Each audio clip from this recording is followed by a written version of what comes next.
So, Greg, we're in your home, aren't we now? Your home Yeah, gym. yeah. This is it. This is the pain cave. This is where it all started. Humble beginnings. Terrible scores on the erg, but had an inkling I could do it. So,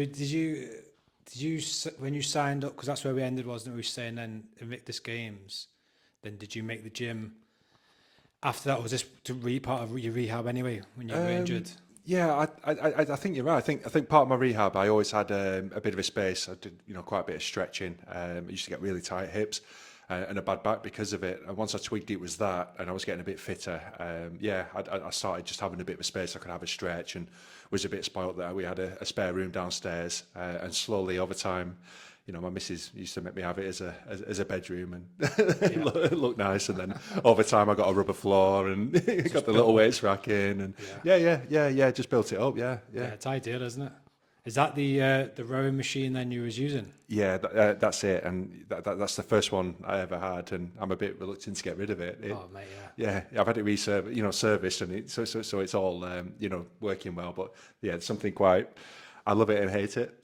yeah, I've had some moments with that machine, yeah, but yeah. also I think it's obviously it's quite sentimental to me now. Yeah, 100%. Yeah. Can they, with them concepts, can they like? I know in the gym I go in and we do like pairs workout. One of them you like get 3 calories from one pull. You're like, hang on.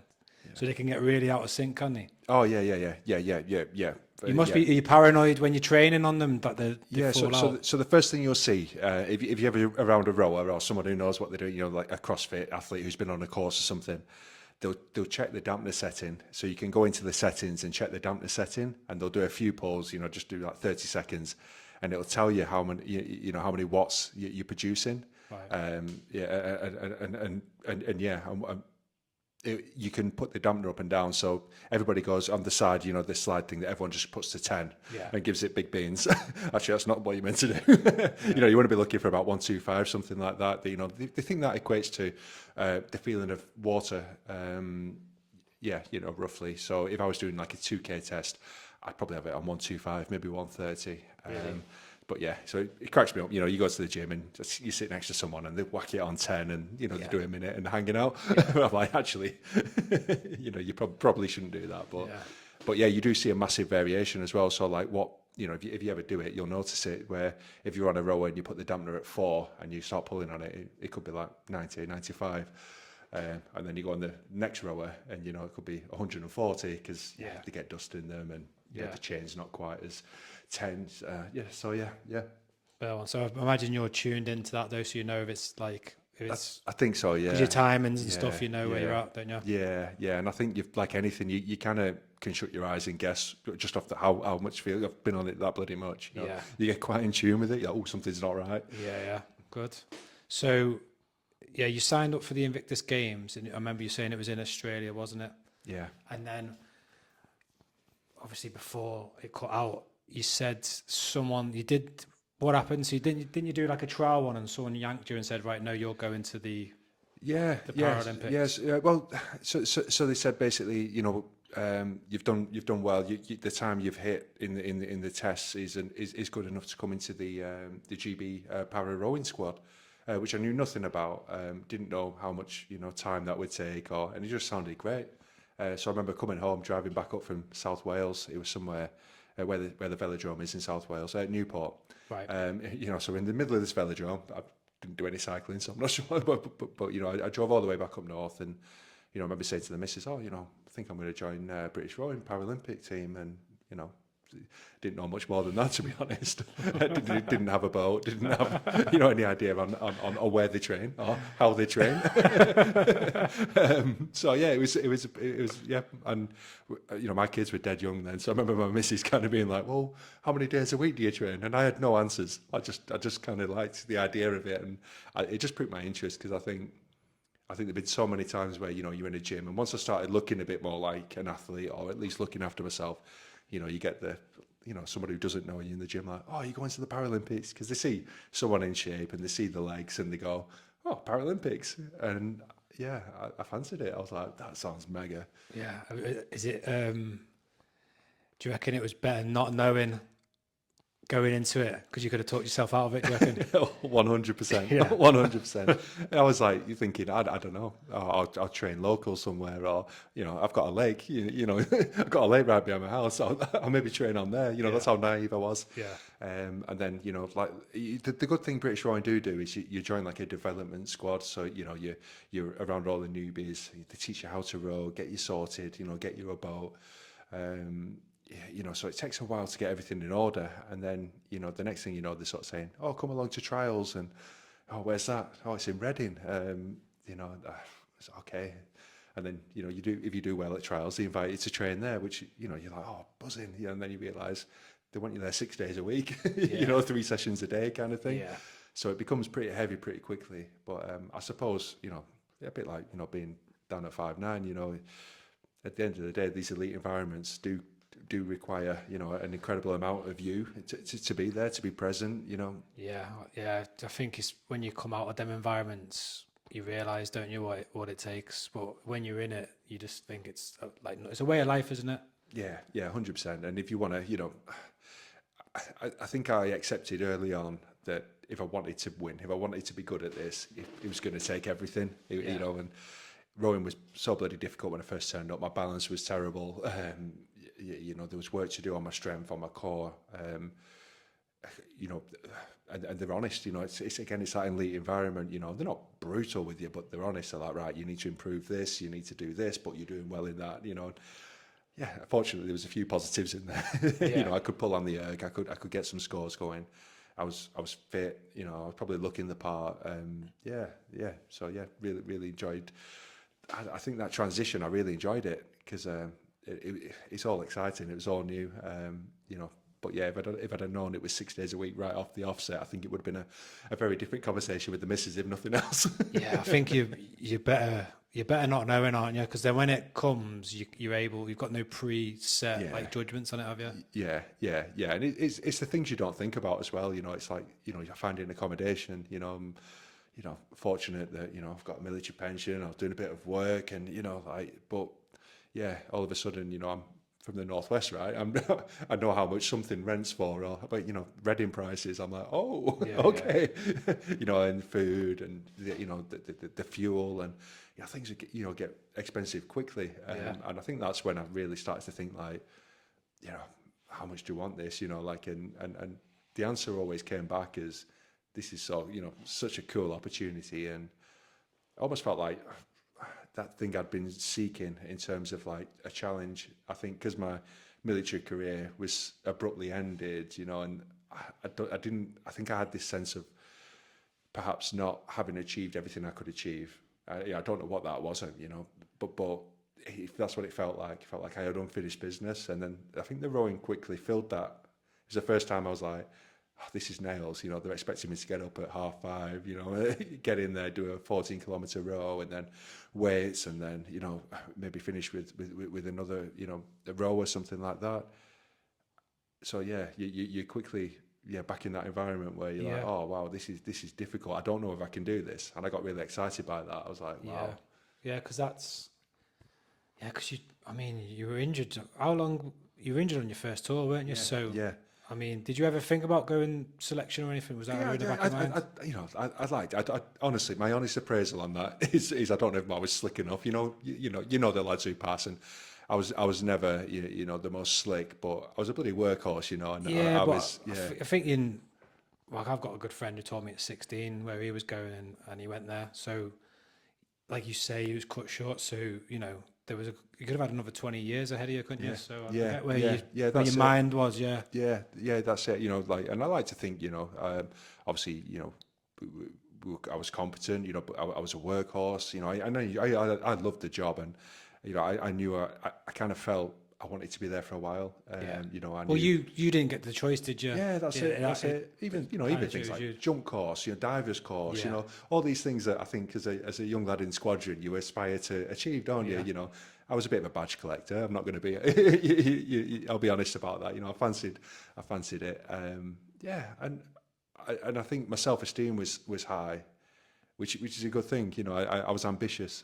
Even from an engineering perspective, the one thing about Afghan, I sort of went out there not really thinking about engineering, as daft as that sounds, because I kind of knew we were going to be doing the infantry skills, and we did, we didn't do much in terms of like classic engineering, but I was based up at Kajaki by the huge hydroelectric dam, so I got to see, other opportunities in work, like civilian contractors who were out working on the dam, and I was like, you're crazy cats, how have you ended up here? And, chatting to them lads, but just being inspired by that, like, okay, there's a bigger world out here. So I think there were so many like big, interesting, evolutions in my thinking and what I might do next.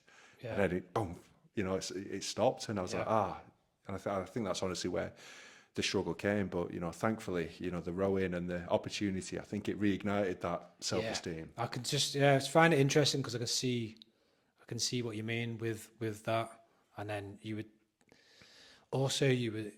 forced. The thing I see with your injuries is you were forced to deal with something.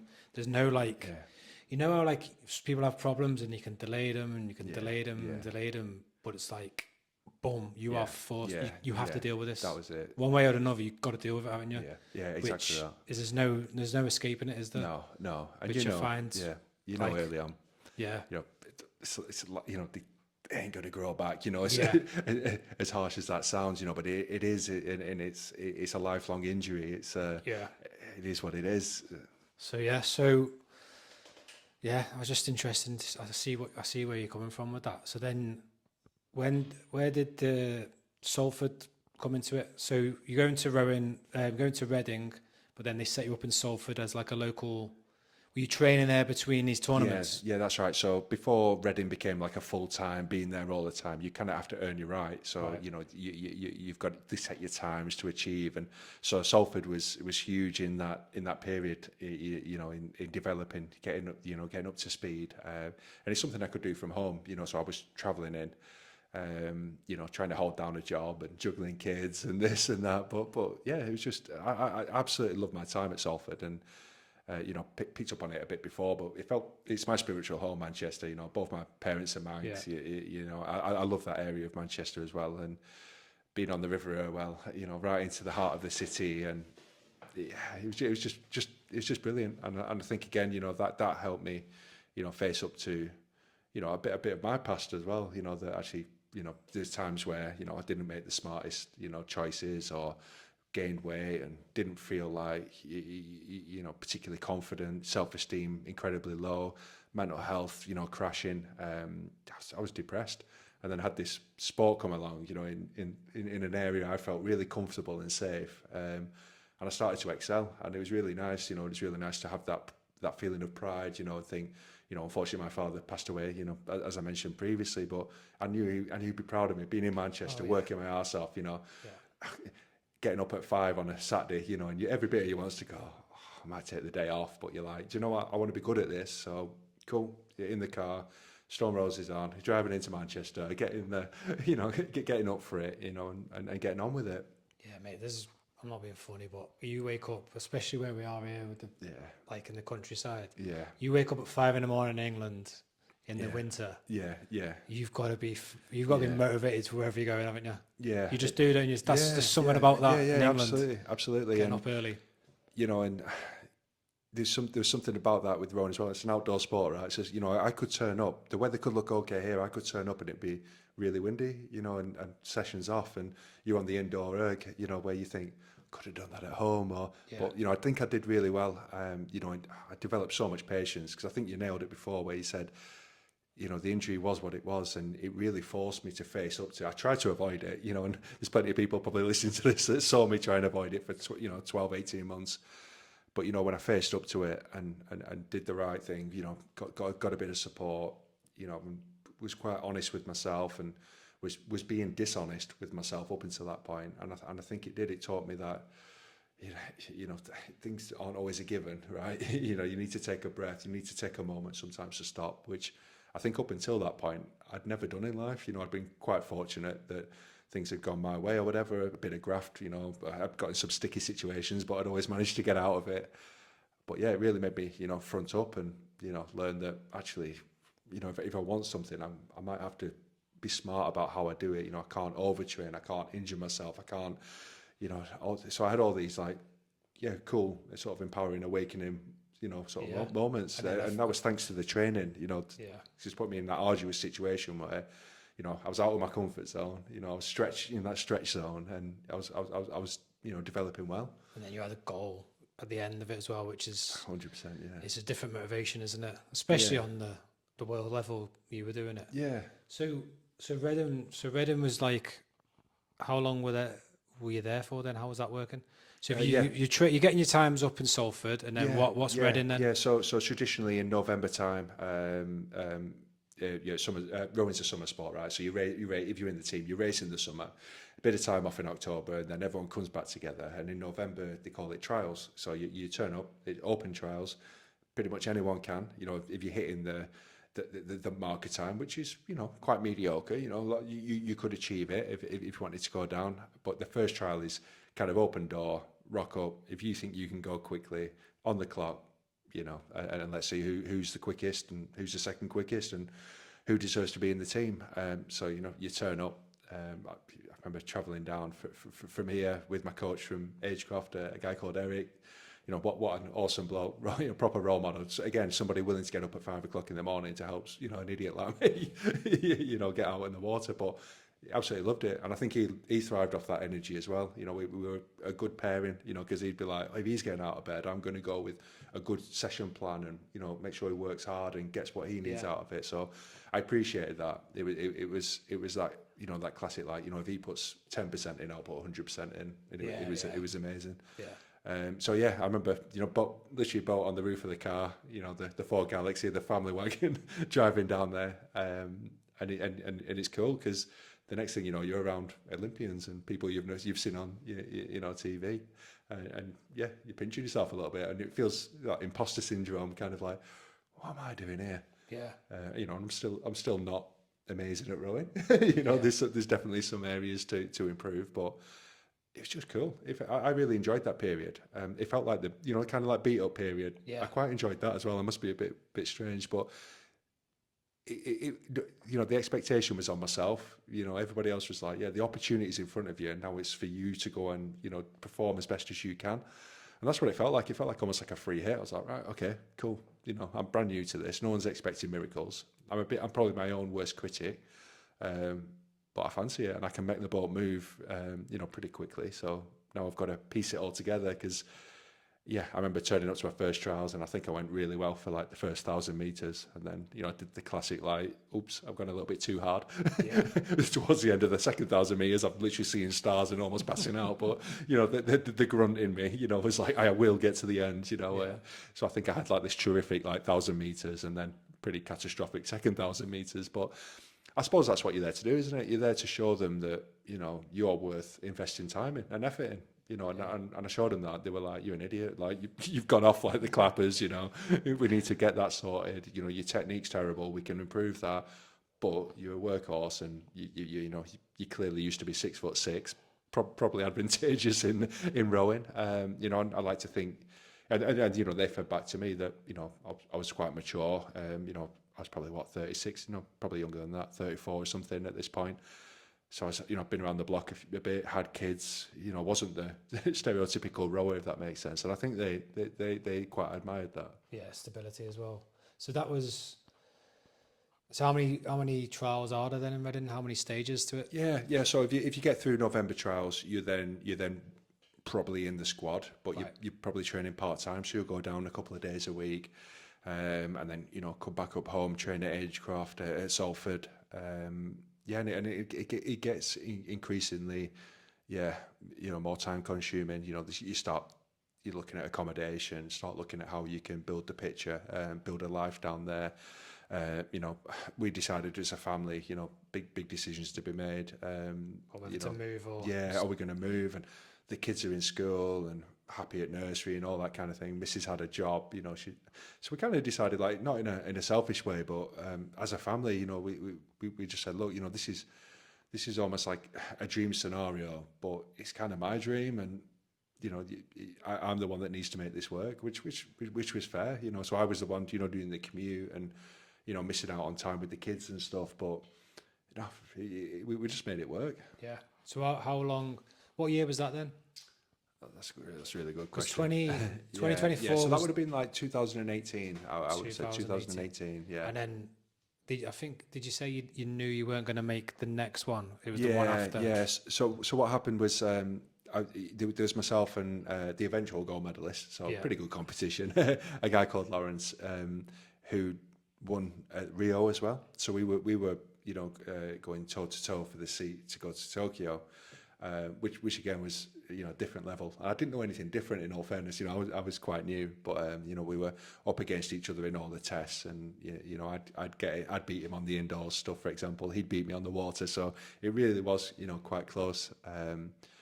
And yeah, I got towards doing well. We were beginning to. I think I'd just been selected for my first race at the European Championships. And unfortunately, around that time, we'd been training really hard over that winter, and I kept getting a bruise on the end of my above knee stump, and I was like, oh, it's not right. When you just know. I grizzed it. I did. I probably did it a little bit longer, but not terrible. Old Greg would have just cracked on until I broke, or there's a bone sticking out of the end of my leg. But I just knew I could feel like a friction in the leg, like a crunching, and I was like, it wasn't particularly painful. I must not have much sensation there or something, but it wasn't right. And I'd put my leg on in the morning, and it'd be swollen, and I'd be like, oh, so I went to the physio. Physio was like, yeah, have a few days off, and I came home with the days off. Went to the prosthetic centre to sort of go and beg the consultant to fix me, like, give me something, or what do I need, or is it my leg? Is there something we can change? And I could sort of tell straight away. It was like, I'm going to send you for an X-ray. We'll get you in today. Go up to Preston Hospital. I get my prosthetic care in forward in Preston, so it's only just up the road. And by the time I'd driven back, I think he'd had the results, and it was just it's like a comical, like how have I put up with it sort of situation. It was like a big dragon tooth almost on the X-ray, and it was kind of what I'd almost had in my mind. I was picturing like something sticking out. Yeah. That's what it felt like. Right. It wasn't particularly painful, but it was just with the bruising and how it was presenting. I was like, what's going on here? So anyway, as soon as I saw that, I could see it. Walked into his office, and he's got it on the laptop, literally the image with the big dragon tooth on the end of the bone. So was it, they call that bone spur, did you say? Bone spur, yeah. So is that the bone starting to grow back then or something? Yeah, it's like I'm not 100% sure actually what it is, like a calcium deposit, an overgrowth. It seems to be quite common in blast injuries. I don't know if it's something to do with the way the bone, breaks or something like that, but Right. I know quite a few lads who were injured in blast injuries that have had them. Right. So yeah, fairly common. Unfortunately, mine was pretty big, and straight away he said, listen, you're probably doing the worst thing you can possibly do, which is pushing against it. Yeah. So you're going to need it taken care of if you're going to row. And it was just one of those unfortunate situations where I knew I was at the business end of it. Was the year before Tokyo, right? So it's the 2018 19 sort of season. It's the one you need to impress in. I'm like, shit. Mate, that must have been a rough blow then, was it? Yeah. I think it was probably the only time around that, after the mental health and the challenge. It was probably the first time that I was a bit defeatist. I honestly probably packed it in a little bit before I should. Yeah. But I think it was the first proper test I'd had. I'd had a few wobbles, and life, you can imagine, kids. One of the kids is ill, and your missus is off work, and work again, and I'm feeling bad because I'm away, and all those stresses that life stresses. But I think it was the first time where I was like, oh, this is unfair, man. Oh, mate, I just think it's mad. Like you in that moment to like sort of where you are now, and then obviously what happened in Paris. Isn't it just mad? In that moment, you just think, I'm done. Yeah. It ain't for me. I'm not going to be, Yeah. you know what I mean? It's mental, isn't it? Yeah. And like I think part of it as well was like, it wasn't cheap, and you're on the development money, so you're on like, they're giving you like 15 grand a year, you know what I mean? And your accommodation's more than that, but so it's just you're out of pocket, which is fine, like listen, we're chasing the dream. It adds to the blow. It also added to the like, maybe it's just not meant to be, like family life, the challenge. As much as it's good to have a mature athlete around, there's a reason why there isn't many mature athletes, and it's not just physical ability, but life's difficult, with a family, challenging, and rightly so, I want to be a good father. I want to, so I had all these, things pushing and pulling me, and I think honestly, like it probably felt like a bit of a cool, like it is what it is. Like I'll go and get it taken care of. The unfortunate thing was I went down to Salisbury because I have a really good surgeon called Miss Craig, bit of a legend across all the injured lads. We've all gone to her with ailments and frustrations and challenges, and she tends to fix us because she's the bloody best. And I went into the operation expecting it to be, I don't know, like an hour or something, and when I got woken up, it was like, what you don't expect, you've been out a bit longer than we expected. It was now 4 hours, and when we went in, your sciatic nerve was right at the end of the stump, and it would have been unfair to leave you with that, so we've taken care of that, and you've lost 4 centimetres of bone, actually from your femur, which we didn't expect, and, so I'd ended up, with a complete remodelling of the stump, which wasn't going to be a 12-week recovery. It was going to probably be a 6-month recovery. Right. So it was... That's your balance, how you gait and everything. Yeah, that was. I was already. I don't know if I'm going to pull this off, and then I woke up from that, and I was like, "Well, that's that." Oh, you mean to try and be back on the squad? Yeah, trying to get to. Because I still had the Tokyo ambition. I didn't go down there completely defeated. I was deflated. But I was like, like I'm thinking 12 weeks. Like, can I get back in the boat? Can I at least frustrate him? Or what if he picks up an injury? Or what if what if? Yeah. And then, I got that news, and I kind of knew then. I was like, I need to go back home and, recuperate and do the things that keep me well, because I'd had this challenge, leaving the military, the transition, the difficulty, the doing everything wrong. I think what I did differently this time was I was like, right, this is shit, and it's fair, like I accept it. It's okay to feel a bit, a bit defeated, a bit like life's not fair, but you can have that for a day or two, and then you've got to put a smart plan in place. Fortunately, the consultant who diagnosed the bone spur and showed me, he was also my old boss. I was working at the prosthetic centre in the gym there, at the rehab gym. So, I rang him. I said, listen, I know I'm going to be out of the game for a bit, but any chance I can come back to work? And I know I've left and I'm coming back. And he was like, absolutely, we've not replaced you, like get yourself back. So, I was there, probably before I should have been, but I knew it kept me well, I need to keep get income coming in, but also, a bit of self-esteem, not sitting around the house on my own dwelling, I'd learned what gets the best out of me, not boozing, not smoking, not getting in the junk food, just being smart, just really basics. Yeah, well, mate, you are literally a testimony for that. I like philosophy, and a lot of the philosophers are, Epictetus talks about it, like if you can't change it, so don't worry about it. And it's an acceptance of the present moment, the present day, the situation you're in, not trying to resist it, not trying to fight it, and just like go with it.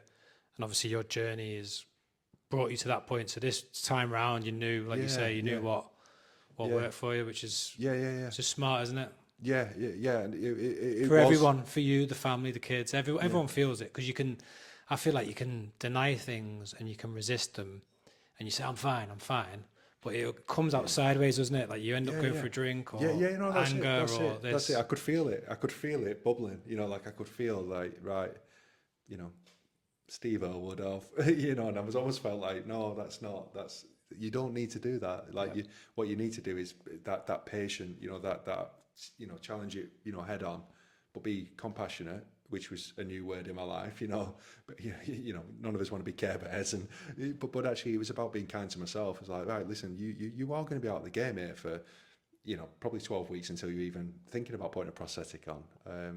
It was probably longer, to be fair, but it was like, what can you do now that, right, I can get in my wheelchair, which for me, at that time, I wasn't as confident, like, even getting in my wheelchair and people being like, oh, why are you in your wheelchair? Well, why? It used to knock me a bit. I'd be like, oh,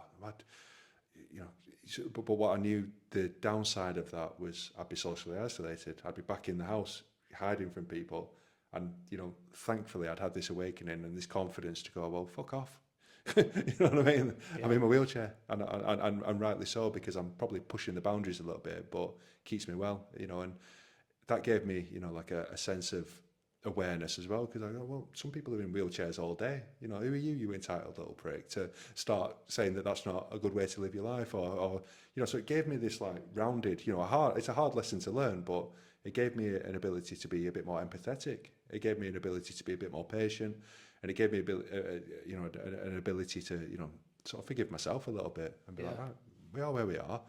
Get yourself back to work. You know, I started doing a bit of study. I started my undergrad, you know, that year, so I had a bit to be getting on with the open uni. So yeah, I just got stuck into my books. And then were you you were training people, weren't you? Yeah, At the so you were doing the PT, you're yeah, doing PT. your graduate, and then getting yourself better. So then, when did you? What were you thinking then? I imagine, were you there when the games went on? Yeah, yeah, So that the 2020 games were happening. Were yeah, you yeah. were Well, you fully fit then yeah. I was at that pretty point? fit, and I got back to fitness probably a bit quicker than I thought. You know, I was back in the gym, so I used to get up early, drive on, do a workout. You know, do my half day at work, sneak in the gym at lunch, and you try and get an early knockoff. Sorry, but that was that was in Yeah. reality. You know, but I loved it. You know, and I got back to a good level of fitness, and I was doing a bit of rowing and to and fro with the idea. But I bumped into cross country skiing of all things. A guy called Arillis, who's a proper mate now and proper good role model. And you know, it was like it was meant to be that. There was a lad called Scott Minar, a para lad, and I'd known him through rehab, and we got on really well. He's a real historian buff, and you know me, I like my facts. When you pulled up today, I'm giving you my facts. So me and him, we used to just bore people to death, but we found it entertaining and really enjoyed each other's company. But he's an absolute machine. You know, really works hard, big into CrossFit. You know, good family man. You know, all the qualities. I look at someone and go, yeah, that's a proper man. That, you know, like that. I want to be part of that. And he said, I've been doing this cross country skiing. We're looking for other athletes to come along. He'd had a go at rowing as well, and he's like, rowing is brutal. You're away from the family. You're this, you're that. You know, and I got. Tell me about it. You know what I mean? So I ended up having a go at cross country skiing with him because it was just a bit more friendly. It was just a bit more like a military club, if you would, because there's only military and very affluent people who do cross country skiing, right? You know, I never got to do a Norway, but you know, it's that crowd, isn't it? You know, it's lads that are Arctic warfare trained, or you know, have bumped into an adventure training. Probably didn't pick it, but got sent on it. But I tell you what, you know, what I knew from my undergrad, you know, we used to look at like physiology quite a bit on my undergrad, and there used to be rowing and cross country skiing that were like the biggest VO2 max. And I was always like quite like, why have I picked the two bloody sports? You know, I could have done basketball or something, or bloody archery, but you know, but it felt like that was a squadron lad in me. You know, I'm like, right, use your assets. You know, as hard as it is, you've got a big set of lungs, you're a bloody donkey. You know, like you're a workhorse. You know you can do it. And I had a ball with that. I wasn't there very long. You only did a couple of races for GB, but I really needed it. It was that it reignited the competitive Greg. It you know, showed me I could do it. But also, they were big into sports psychology, and they had a woman who'd done a lot of work with the military, and she took no prisoners, like did not accept any of my bullshit. And you know, I'm doing well at this point as well, but still pointed out a few home truths. You know, I'd hate for anybody to think I was a finished article. You know, I was still, you know, quite hard on myself and other people. You know, I had an expectation. You know, I wasn't particularly forgiving. You know, I wasn't particularly empathetic. I was doing way better, way better. But still, you know, I used to get frustrated with the coach, for example. You know, now we're really good mates. You know, but I might disagree with like the programming or why we're having today off. We could, you know, and he was constantly getting me to chill and just buy into the bigger picture.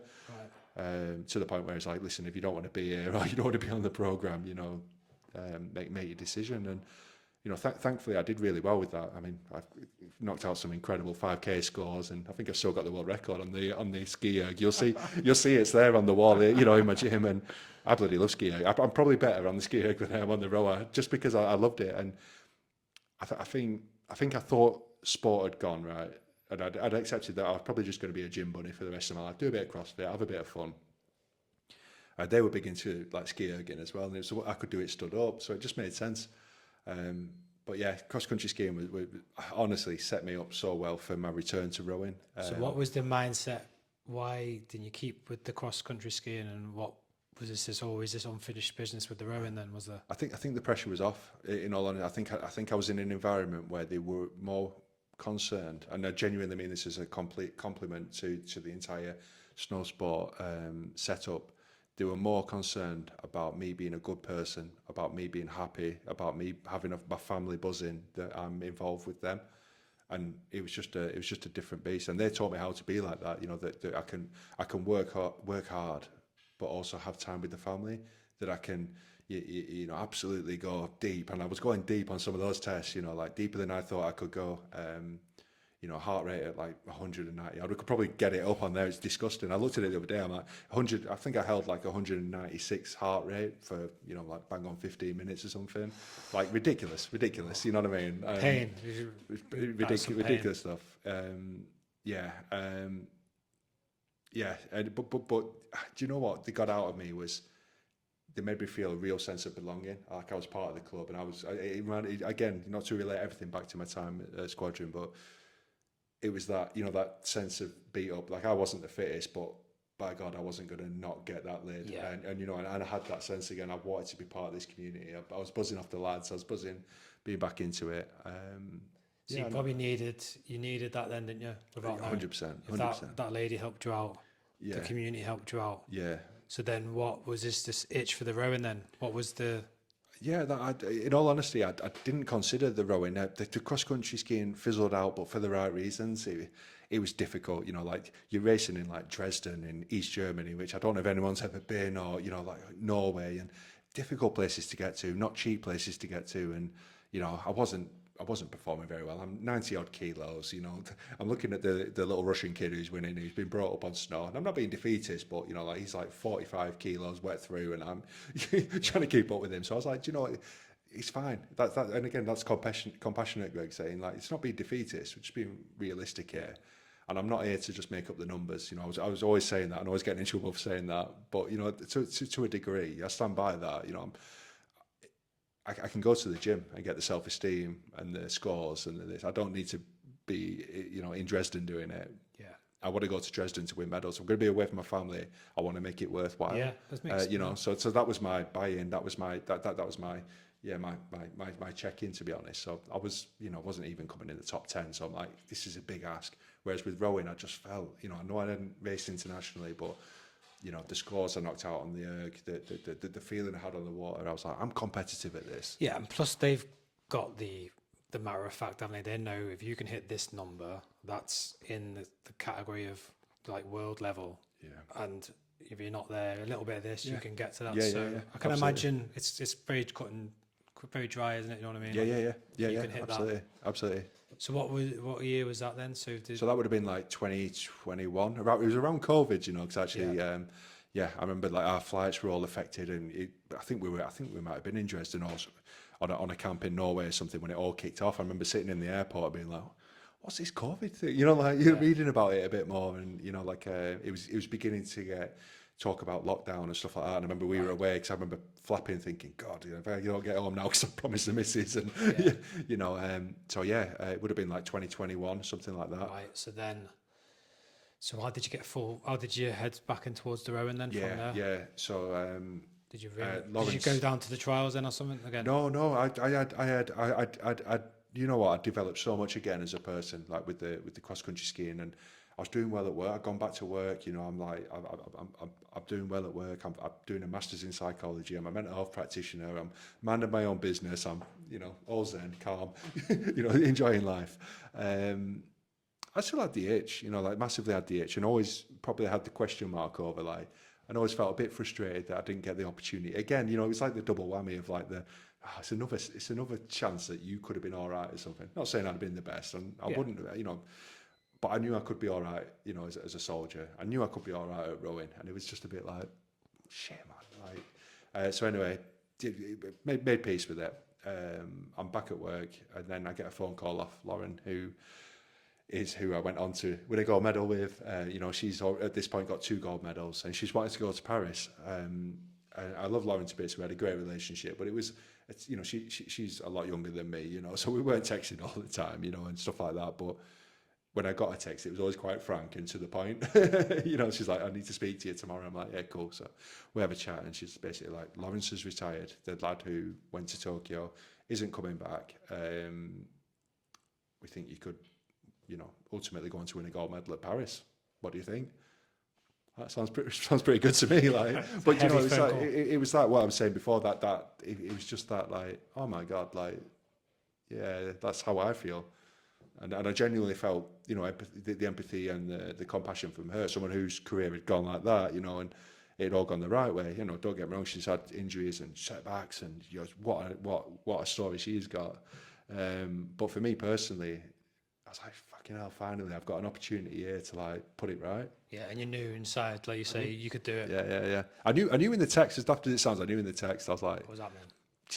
She's not interested in how Burn the Football Club are getting on. You know what I mean?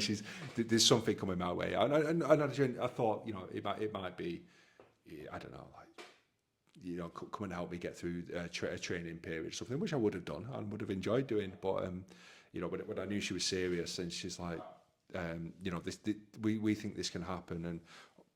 But this is rowing, right? The complete opposite of like the cross country style. And that's just the way it is, because, you know, it comes thick and fast in rowing. That's the truth. And there's no hiding in rowing. You know, you've got to get fit. So it was literally, you know, I remember the next morning, got up, boom, back on the erg. You know, text Nick Baker, who was head of the Paralympic program there, who I had a good relationship with. I was a bit pissed off that he beat me on the ski erg, but he was pretty beastly on it. He had a world record in the able-bodied for a bit, but I used to chase him about.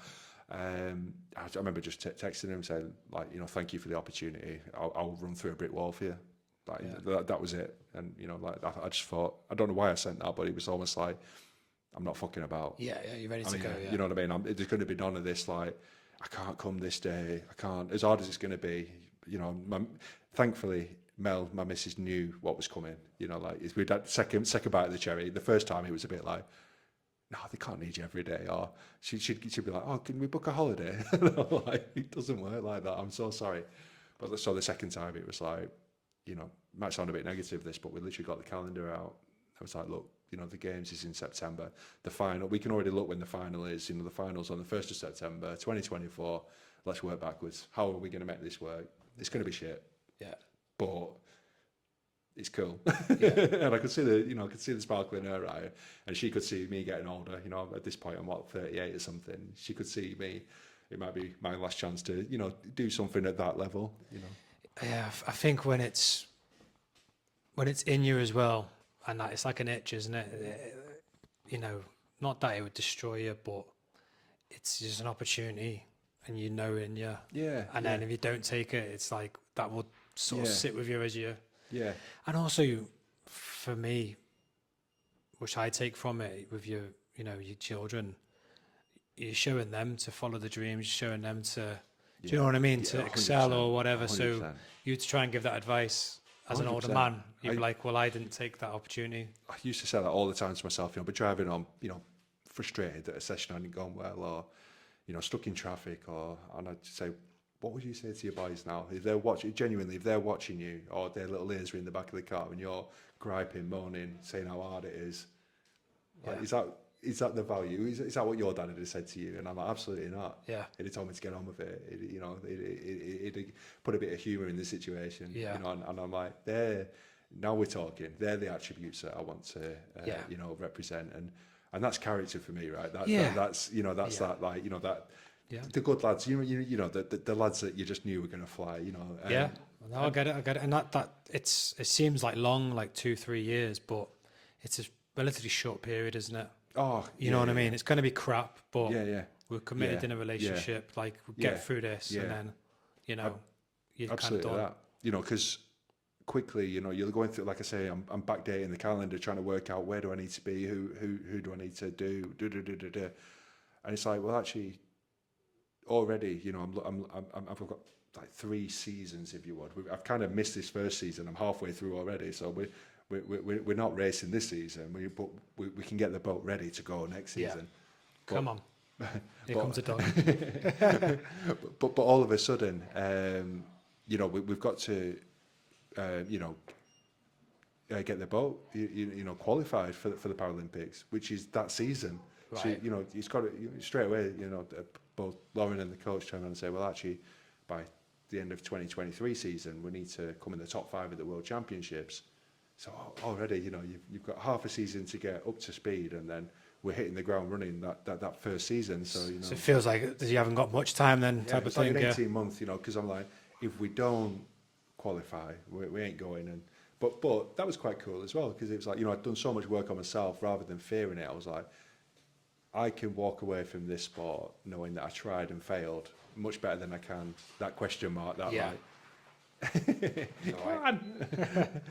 Yeah, you gave it your all. Yeah, I can imagine that once you got the opportunity, you fit, you're healthy, you give it a go. If it's not meant to be, you can rest on that then, can't you? Yeah. And I got healthy, like even with the military and things like that. Then because I'd got this way of framing it in a much better way. That was like, that's life. That's it's not to be flippant about it. Like, listen, these are big challenges that you're facing. Sport included. These are big challenging situations.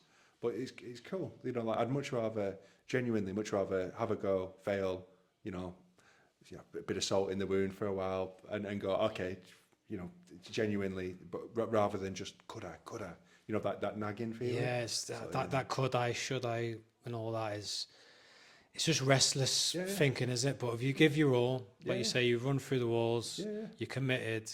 You're happy, aren't you, to be like, well, I tried. 100%. And that's a good like attitude. we talked about selection before. I'm sure it's the same feeling of like, I'm sure it, stings. If you don't, you don't do well, or you do really well and you don't make it.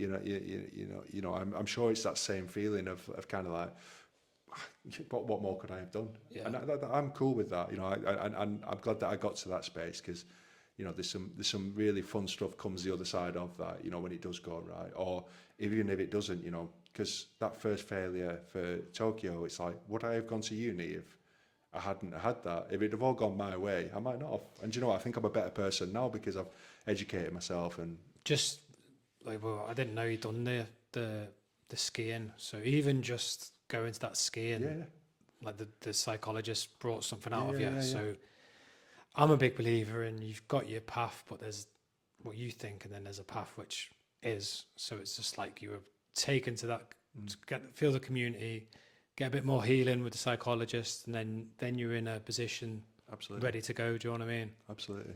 So so obviously then you've got 18 months. So then you hit. Did you compete in that half of that season, or did you just wait to the next season? So it was a little bit like being back in the development squad, because obviously I had a job, and like trying to work out how I was going to afford it, and trying to pull in a bit of sponsorship, and and thankfully this time people took me a lot more seriously, as an athlete, and I think this time it was a bit more like, I'm the last hope, if Greg, if they don't qualify, they ain't going, Lauren included. So was there literally no one else there who could have took the spot? No one was coming forward, and without trying to sound like a dick, like I was probably able to pretty competently, beat anybody else that was coming my way. So and I mean that with utmost respect, but I was in good shape, and I was working as hard as I could. I was the right person to step up, which I'm proud to say. There's something about that as well, being ready for an opportunity. I live by that now, because I learned that way. Like, wow, you had every reason to sit on the settee, or I could have still been relatively fit. I could have still been, like doing a bit, but like I was training good. I was training well, eating well, sleeping well, recovering well, still holding down a decent job, but that I was ready. I felt so ready for it. And then when it came, I just felt dead grateful, that I had the opportunity, and that really brought the best out of me, because I was like, right, it's going to be shit, when you're hanging out and you're on your third session of the day. But massively, the one thing we used to say together, used to say it out loud, so I'd said it, was, there's nothing being done to us, we're choosing to do this. And it just put me in such a good mindset, because I was like, it's volunteering, right? It's the commando course. It's like, I love that fact. I love that you know, we volunteer to put ourselves forward, you know, good enough or not, respect to anyone who volunteers and puts himself forward. And that's what it felt like at Rowan. It's like, I've chosen to do this. This is mega. This is ridiculous. I'm 38 years old and I'm hanging around with a bunch of, you know, Olympians and eating right, sleeping right, you know, training right, learning more about myself, learning, you know, more about physiology. And it was just meant, it was just such a good vibe that first year. Yeah, I can imagine. Yeah, especially after the ups and downs before it, Yeah. you knew where you were at. So then, that first season, then were you? What were you doing then? Were you in the top 10 or top 5 or whatever, first in the world? Or is it Europeans? You have Europeans, Yeah, and then so the first race of the season is always European Championships. So that's my first race in GB colours, you know, like, so we were going well. We knew we were kind of going well. We'd been on big training camps in Italy, and, you know, we do like an in-house race, you know, every Saturday morning at British Rowing. They have the, you know, pieces where you get your percentage and you've got to hit it. And that's brutal. I can imagine that's brutal. And, you know, like, listen, I can imagine that's brutal. It gets spicy, like, so you're hanging out, you know, and driving home on a Saturday. I don't know how I did it, honestly. I feel like so tired, but yeah, but also, you know, if you'd perform well, it was like a really good marker that things were going well. So, you know, you start to believe, you know, start to give yourself the narrative that actually, we're going well now. You're green in racing, but if you can beat these guys, you stand a good chance, you know, of doing well. I'm not thinking gold medals at this point. I'm thinking like not falling in or, you know, but also competing with a bit of pride and, you know, giving it my all. So yeah, we rock up in Lake Bled in Slovenia, which is incredible. If anyone's ever gets the opportunity to go, bloody go, you know. And unfortunately, I was so worried and like tired from not sleeping very well and anxious about performing that I didn't really enjoy the scenery as much as I should have done. But yeah, it was just meant. It was mega. We went out into the heats. Got a telling off after the heats. I remember you telling me that one. Yeah. Didn't you go? What happened? Yeah, we got out front and we did really well. And I took my foot off the gas. In all fairness, I thought I was being savvy and, you know, save some energy. Yeah. And you know what? Like, I got a sharp reminder off my coach and Lauren that was an opportunity to, you know, perhaps set a world record or, you know, especially someone like myself who's probably not going to have a load of races for GB, you know, what a lost opportunity to set a time. And, you know, our competition might be looking at us now like, oh, we're a bit closer than we thought we were going to be. And so there was a lot of learning in that, you know, because it might make sense to, you know, save energy. But, you know, I kind of learned the opposite, that actually, who knows what's coming around the corner. And listen, my life's that, you know, if anyone's going to, you know, sum that one up, you never know what's going to happen. You know, you never. Yeah. So that could have been my last race for GB, and I've gone out, you know, a bit wimpy and a bit soft. So actually, you know, like, but what a good call to arms that was. I was pissed off. Yeah. I was fuming. I held it well. You know, I didn't say to them. I was like, okay, yeah, well, I'm totally with you. You know, apologised and I've got you. Yeah, but I was pissed. You know, imagine that the values I like to think I live by. And I'm like in the hotel room. I'm like, fuck. You've got nowhere to hide. That was totally you. You know, my bad. You know, like, but fucking hell, it stoked the fire. And I knew, like, going into the final, I was like, rather winning this thing or I'm going to fall out of the boat because I'm going to give it everything. You know what I mean? Yeah. Which was a nice feeling.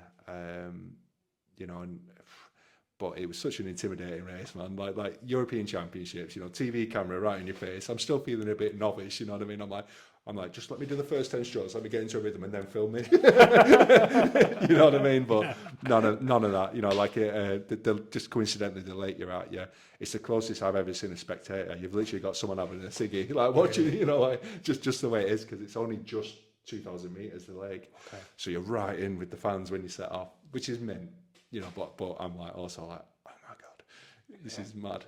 And, you know, I'm against all the people I've watched over the year. I watched, you know, most of these athletes, you know. So what countries were there?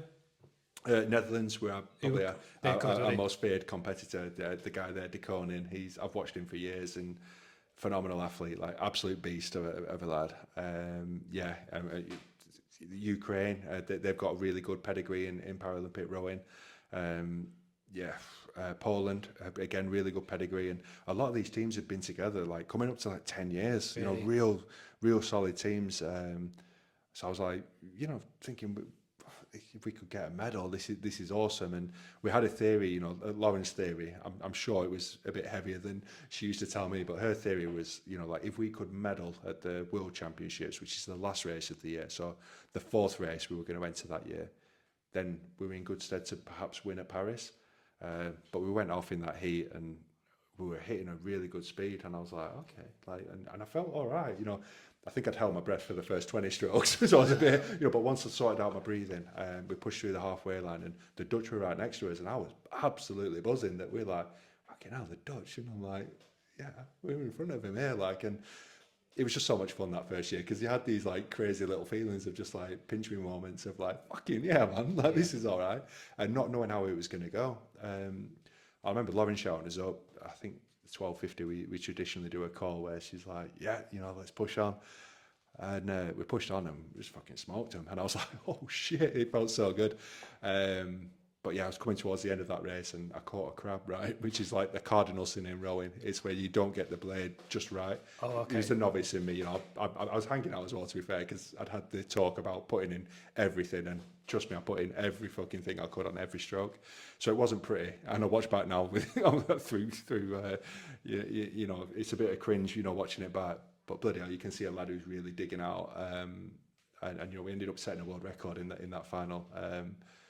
And it was, I think that's when reality struck, that I even fucked up with a duff stroke at the end, but I'd done the hard work. I'd done exactly what they asked me to do, which is don't put yourself in a position where the opponent has an opportunity to have a pop.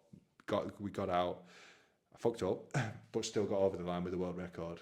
Yeah. And it was just so exciting. So I was like, you know, I can remember the media being like, fuck's this Greg Stevenson? Like, you know, people interviewing me like, Lauren and Greg, and I was loving that, absolutely loving that. Cause I was like, yeah, you better know, you know, like you better learn that, you know, and just being not cocky, but just maybe a little bit cocky, but just enjoying it, just savouring it after all that anxiety, the frustration, you know, of not going to Tokyo, being the nearly man on loads of occasions. It was really weird to be actually like to have achieved something. Yeah, I can imagine that's the thing. You only know what you've gone, well, your family do, but like in that moment for yourself, you know your ups and downs. So of course, mate, of course. And the mad thing, right, is, you know, we talk, I think we share this, you know, we're a little bit spiritual, or things happen sometimes and you can't just put your finger on it. But coincidentally, Eric Kent, the rowing coach I mentioned from Agecroft, he's come out, right, for my first race, which is lovely of him. But I didn't realise he has a friend who has an apartment in Slovenia, right? He goes out there and has done for like the last 10, 15 years and just rows there, you know, recreational in the summer. So he knows that lake like the back of his hand. He's not told me any of this because he's like, Greg's got enough to worry about, you know, because it's a big deal. You know, I do talk flippantly of it, but it was nerve-wracking. And you're rowing with, you know, the current multiple winner. But he knows the place so well, and he's quite emotional because he's like, you know, the lad I coach from, you know, not knowing anything about rowing, and you know, I'm talking the lad who turned up to a rowing session in gym shorts and a vest, you know, tattoos out, and he was like, this is not the norm. but you know, to be on his home lake, if you would, you know, the sun's out, it was mega. So I seen him a bit emotional. He's not an emotional guy. I was like, that's cool. That's beautiful. It was just a really, really good moment. But then, it was almost like it opened the door then for the expectation and the real work that was about to begin. I can imagine, because I was some of these other countries thinking they might have had a chance with the other guy retiring because. Or do they know? Because they won't even know you. Listen, it's so funny because I'm you know, a bit older and a bit deaf and a bit like, you know, not great on social media, but the comms chatter, you know, like they know everything about every team, and so and so's got a new seat, and it used to crack me up. I'm like, whatever. So they think they know. I can't know anything about it, but you know what I mean. Or I don't know anything about it. Does it make you fast? I don't know. We'll find out. So I was quite chill with that, but you know, I'm sure I put a few ripples out there, you know, when I came along, and you know, I'm sure people looked at, he's older, he's, you know, an amputee, you know, no double amputees ever won anything. It was a bit of a question mark when I returned, you know, and had an honest, frank conversation with one of the coaches down there to say, is being an amputee a good thing as a rower? You know, it's so hard to balance. You know, put me in a single, you know, not terrible, but you know, I'm not going to get you a medal. I'm too tippy. But put me in the double. It's a wider boat. And, you know, thankfully in my category, the double's the one that goes to the Paralympics. So, Right. you know, it suited me. So actually, Meant to be, innit? it was nice as well to be a bit of a pioneer and, you know, be like, yeah, man, like, you know, I'm first amputee to, you know. Well, I remember you saying to me last time, they didn't think a double amputee would be able to get. Yeah, yeah. Do you get sub? What was it? Sub 8? Did you say? Yeah. Below yeah, 8 or something? Yeah. Well, they didn't think it was ever going to be a competitive disability to have in rowing, if I'm Really? honest. So that was cool, and you know that came through. You know, the engineer in me, you know, helped pushing to come up with something that works. You know, the learning from missing out was, I don't think I need to row with my legs on. It's too heavy. The boat's heavy. You know, I think I could take my legs off, and I don't think I need a foot plate. I think I can, you know, the one good thing about being an amputee, I can choose where the foot plate is. And we came up with all sorts of weird and wonderful ideas. And yeah, we worked it out and, you know, developed, became so much quicker, but also had a bit of fun with it, you know, like. You must have some power on your top half, though. Do you know what I mean? Yeah. That's some power. Yeah, mate. and the mad thing is, you know, this is the lad who failed the pull-up test, you know, on the beat up, you know, that's where the pride came in. Because I was like, even then, I'm like, what a fucking smart decision, you know. Like I was proud of myself because every bit of me wanted to go, fuck this, I'm gonna go back to Chatham. You know, I had every right to go and do my trade course and keep my head down and get the strength and go back or disappear, you know, like other people have, and fair one. But yeah, it's like, you know, you start thanking your younger self because you go, oh man, like you stared that down. You showed up, yeah. You took the embarrassment, you know, like the amount of times I went back wet on that regain, you know, like, and I'm the last man in the squad and, you know, like jogging up, but I'm like, this is fucking meant. Like, I love it and I want to be part of it and I know I can do it, you know, it's meant. This is meant. But that's the attitude you have to have. Yeah, I know. You're not defeated, and that's what they want. Yeah. I think they thought there was something wrong with me, honestly, on many occasions. I remember, you know, going out on a run and just smiling defeated, in the mate. rain and, you know, like, they were like, what the fuck are you smiling at? And I'm just happy. I just want to be here, you know, and it was that, and Rowan gave me that, you know, it was a ridiculousness of it. I think I've always had a good sense of humour, I like to think, and it was a ridiculous. Mate, you've got, for 3 sessions, rowing is brutal. Yeah. That, anyone who's done any form of cardio hard is a point when you can give up, you want to give up, your body's screaming at you to give up. Rowing to me is like, that's the sport where if you want to test all of that, mate, like, you've got to have that almost unhinged attitude to like I agree. smiling on your face but almost dying as well. So I can picture it. So you set the world record and then you go in. Is that the end of that season then, was it? No. So we I think we have 4 races that season. So the next one is in Lake Varese in Italy. That's like what they call a World Cup race. So not quite as big as Europeans, but you know these are the international races. You know, big deal. We love Varese. Varese is like the GB training camp area. You know, right on the outskirts of Milan. Fucking beautiful. Alps in the background. Imagine. Good food. Coffee's amazing. Ice cream. You know, they tell you to fill your boots because they're hammering you 3 sessions a day, so you've got to get the calories in. So it's good pasta, good food. You know, like and it's meant weather's tends to be good.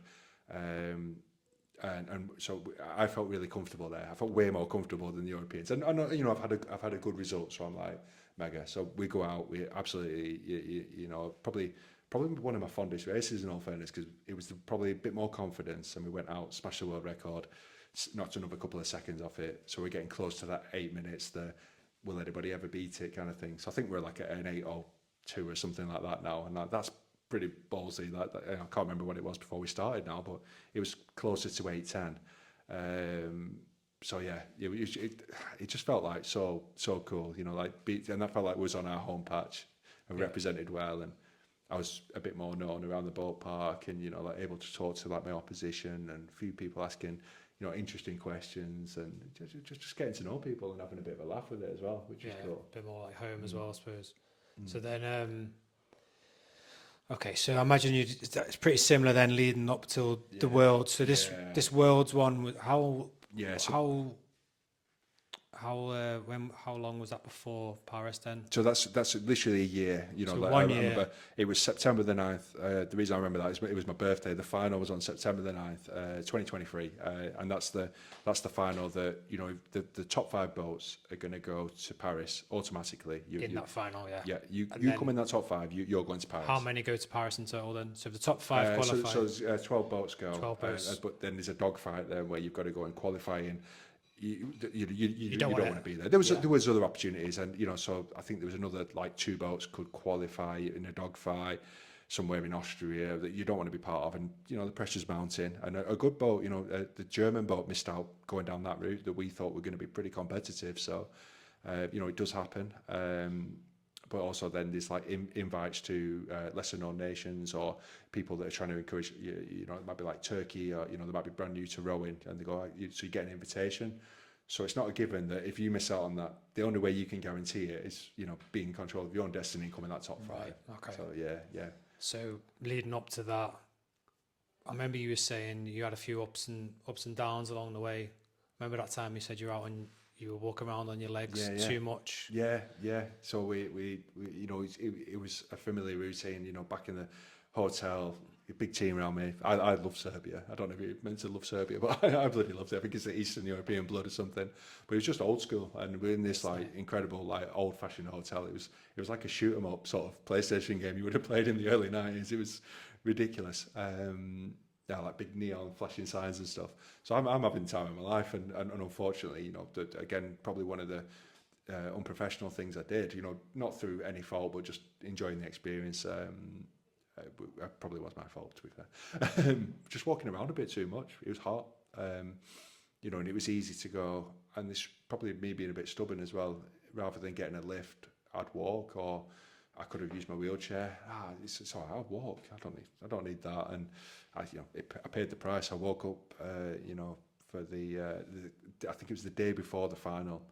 I woke up and my knee was just massive. So this was the World Championships final. World Championships, the one that matters, right? Like all the bragging rights of this other shit. To be fair, I mean, as much as I love it, doesn't really matter if you're not going to Paris, because nobody's interested in who got the world record at Varese in the World Cup. You know, I mean, it's meant, but people are like, have you ever been to the Paralympics? And my ambition was Paralympics, and I'm thinking, you fucking idiot! Like, this is the 3rd time that you've been offered something that's pretty cool, and you fucked it up. Like, I know there's no immediate fix. Like, you know when you're just not, I'm like the swelling and the, you know, I just irritated it. Like, we think it was an ingrown hair, as daft as it sounds. Really? It got infected and just gone.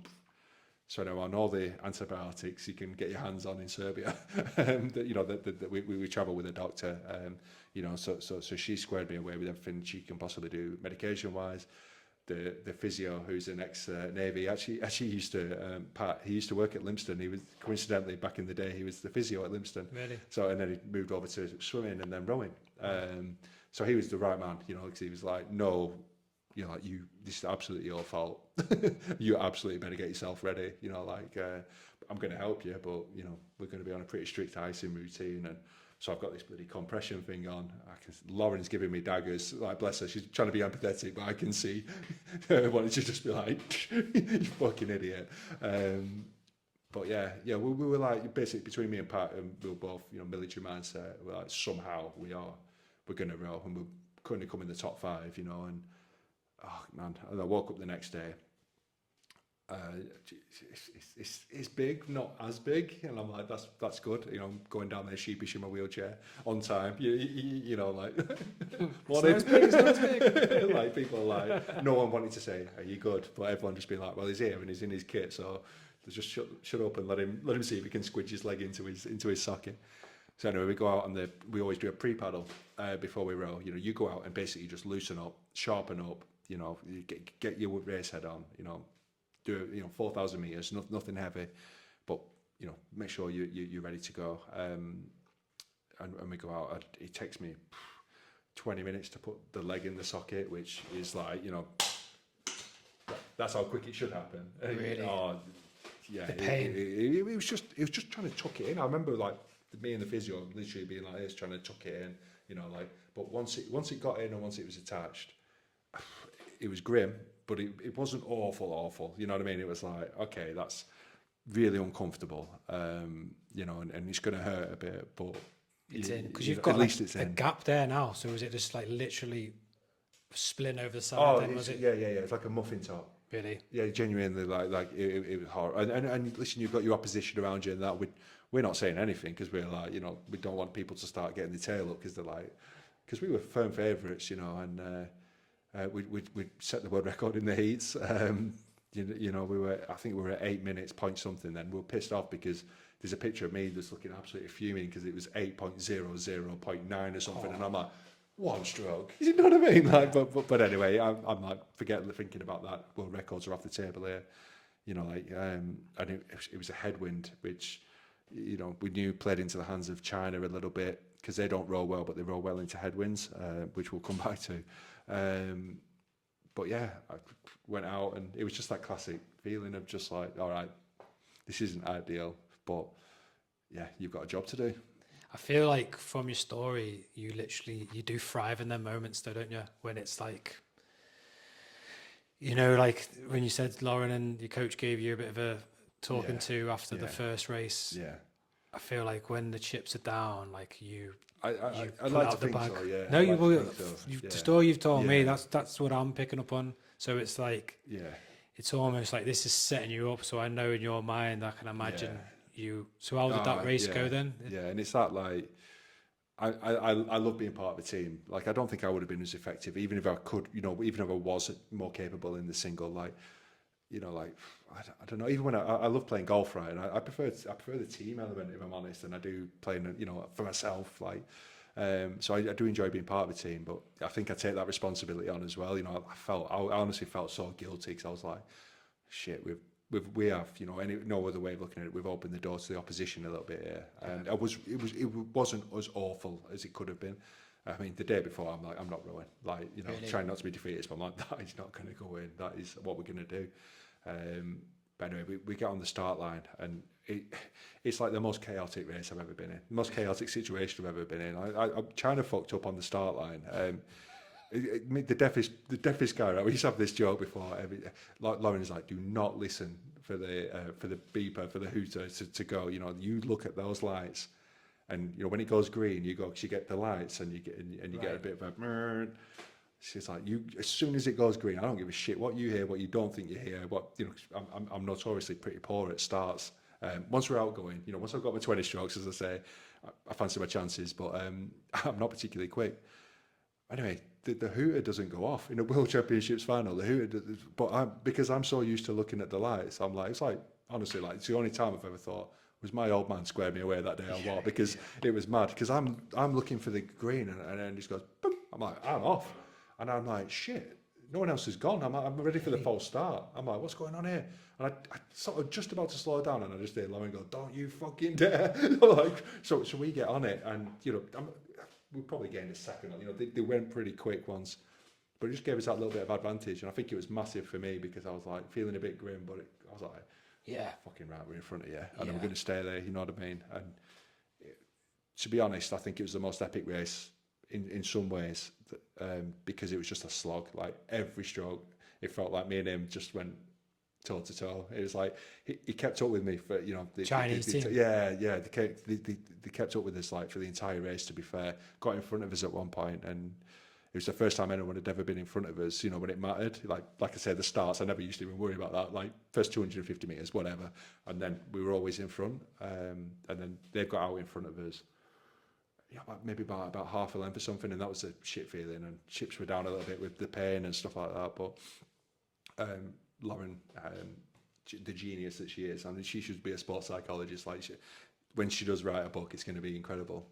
And she decides to shout up at like the 500 meter point, "Do it for the lads!" And I'm just like, I almost wanted to turn around and be like, "Fuck off!" You know what I mean? Like you can't use that. Do you know what I mean? You can't, you know, like I'll think of the lads, you know, and I'm like, fuck, like every bit of me wanted to just go, yeah, second, man. We were qualified.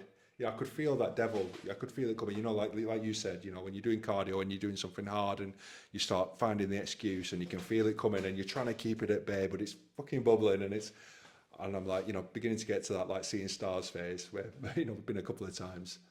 And I'm like, fuck, man, like, come on, you know. And it was like second wind, and we got out in front of them and won the world championships, and it was just mad.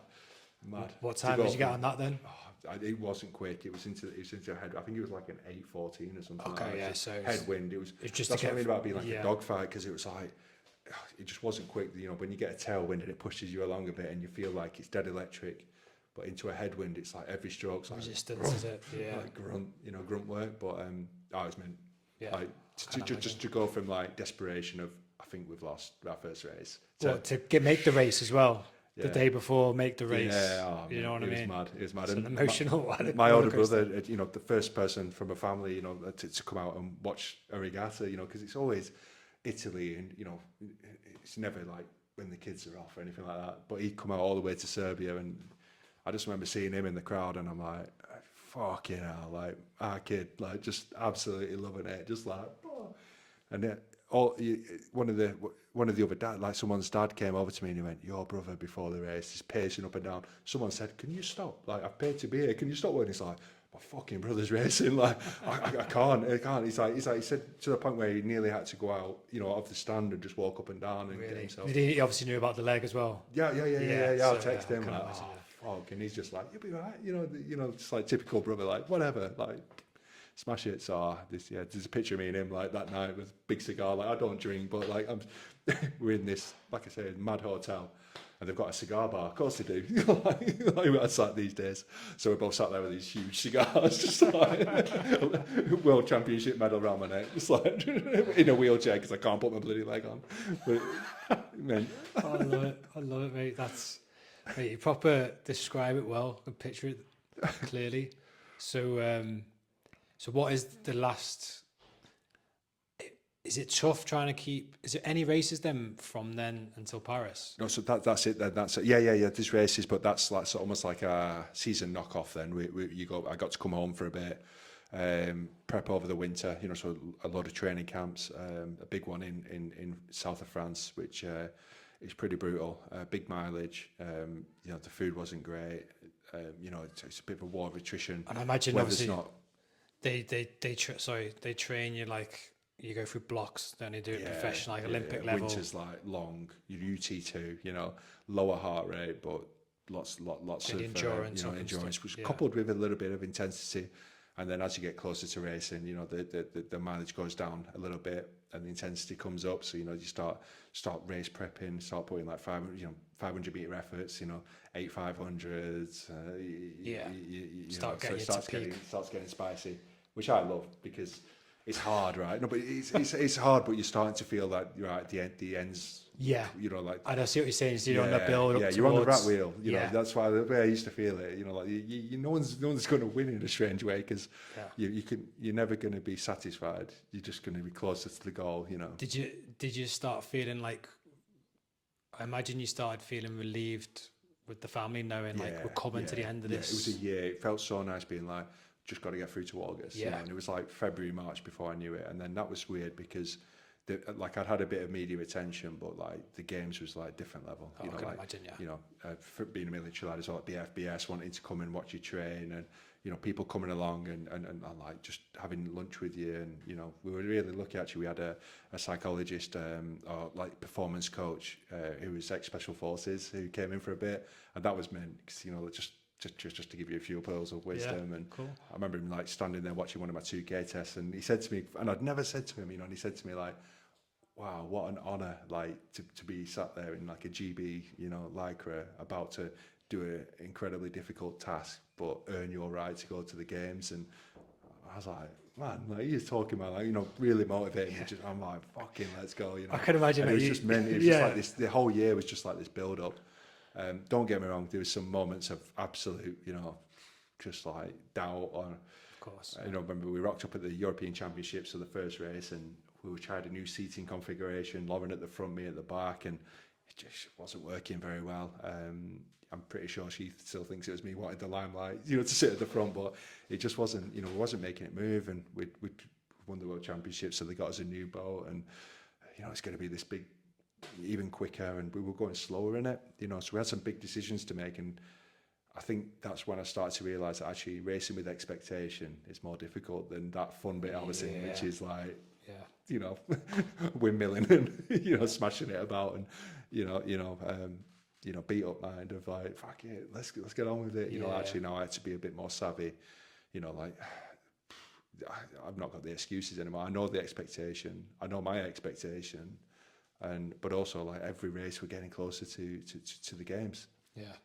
So you did still do a European Championship then? Okay. Yeah. And then, so what leads us up to the games then? How many heats before the final is it? Yeah, so we had 2 races before the games. So we had the European Championships, and then we went off to there's 3. Sorry, we had one in Poland, and then the final one. But one in Hungary, and then the final one is in Szeged, I think. No, Szeged was Hungary. Sorry, Poland was. It'll come to me. Poznan. Right. So the final race was in Poznan, which was cool. Nothing. We didn't, no world records, which was frustrating. The weather was against us a bit. But you know what? It was a really good take stock moment. We were going well. We were winning races and didn't feel like we were rowing our best on occasions, but we were winning races. But I think there was a collective moment where I sat back and I watched a few of my close mates and other athletes perform incredibly well. And it reminded me, those Saturday pieces where you're racing against them and you're performing well. These are good signs, you know what I mean? Yeah. We perhaps weren't getting the accolades we got in the first season, but we were still going really well. And we were probably like victims of our own success because we'd set the bar so high. It was really difficult to get there. Yeah, so I see what you mean. But so when you get to Paris then, what's the setup for there? Obviously, how many races do you do when you're in Paris? Yeah, so there's 2 races. You've got the heats, so you've got to qualify for the final. So there's two heats. But you potentially could do 3. That's me being a bit cocky there. You potentially could do 3 because if you don't come in the top 2, you go into what's called a repechage, so there's six lanes in rowing, right. 6 boats in each race. So you've got 2 heats.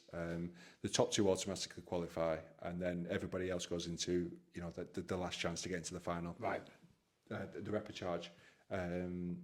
So yeah, you don't want to be there because it's another it's another bit of energy you don't want to waste. You don't want to burn all your matches. So and again, listen, we had the mantra we're going to try and win every race, and we went out into the heats. It was typical Greg story.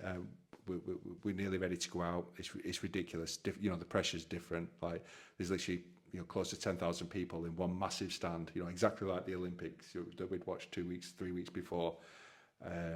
Your family are there, kids are there. It's meant, but also the realization that this is fuck everything else that's come before you. Like you've got to do it again, and you've probably got 2 races left in your career.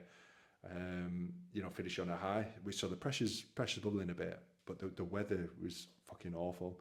Really? It's lightning. It's like sideways rain. It's and they say we're not racing. Fuck. The hooter goes. Lightning.